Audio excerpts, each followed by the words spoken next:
In psycholinguistics, it's a known problem that certain languages and types of participants are overrepresented.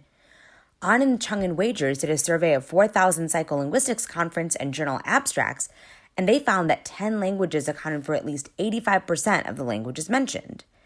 In their paper, they list several suggestions for how we can address this imbalance and widen the net. One of their suggestions was to develop and use more robust methodologies. So in this paper, we propose that avoiding written stimuli in acceptability judgment experiments is one way that we can widen the net. We had two main audiences when we were writing this paper.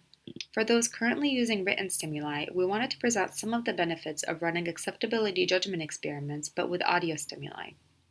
And then for our colleagues who wanted to start running acceptability judgment experiments with audio stimuli, but weren't exactly sure where to start, we wanted to provide 3 tutorials that could help with this initial learning curve. So why move away from written stimuli? Most of the world's languages do not have conventional written forms, and in these cases, written stimuli are often just not possible.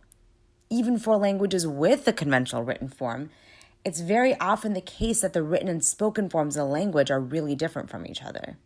Even taking Standard American English, which is likely the most studied language in psycholinguistics, research has shown that the written variety varies from the spoken varieties in potentially consequential ways. Using non-written stimuli, therefore, increases the languages and varieties studied in psycholinguistics. Second, focusing only on literate members of a speech community systematically excludes particular groups of participants. Speakers may not have access to the written variety of the languages they know, and this could be for a variety of reasons, including structural oppression or immigration. Third, some empirical phenomena, such as language mixing, just might not work using written stimuli, depending on the conventions of the community. Finally, we know that prosody matters. There's much research showing that readers have implicit prosody, and that there are individual differences in how these implicit prosodic boundaries are posited. Using audio stimuli can help ensure that the prosodic boundaries are the same or similar across participants. We should say we focus on audio stimuli in our tutorial section and do not specifically include instructions for video stimuli, as would be necessary for sign languages.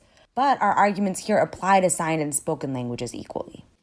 We know that many of these arguments are familiar to our colleagues who might now be thinking, okay, I get why, but how?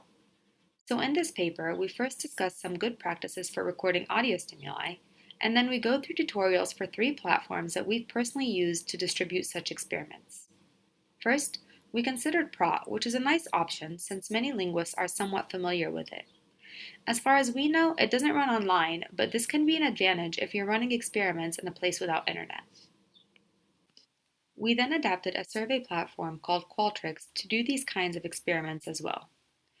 Qualtrics has a user-friendly interface that requires no coding background, but it can be time-consuming when setting up an experiment or organizing the collected data.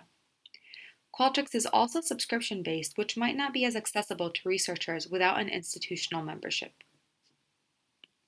And lastly, we also talk about Pen Controller for iBooks, which is designed to host online experiments. Unlike PROT and Qualtrics, Pen Controller for iBooks does require some coding knowledge, but there are a great number of tutorials that are frequently updated by its creators. For Pen Controller and Qualtrics, integrating video stimuli is fairly simple. We also want to highlight a 4th option that didn't make it into our paper. Alex Kramer, who is a graduate student at the University of Michigan, has developed a template for running acceptability judgment experiments with audio stimuli using JPsych.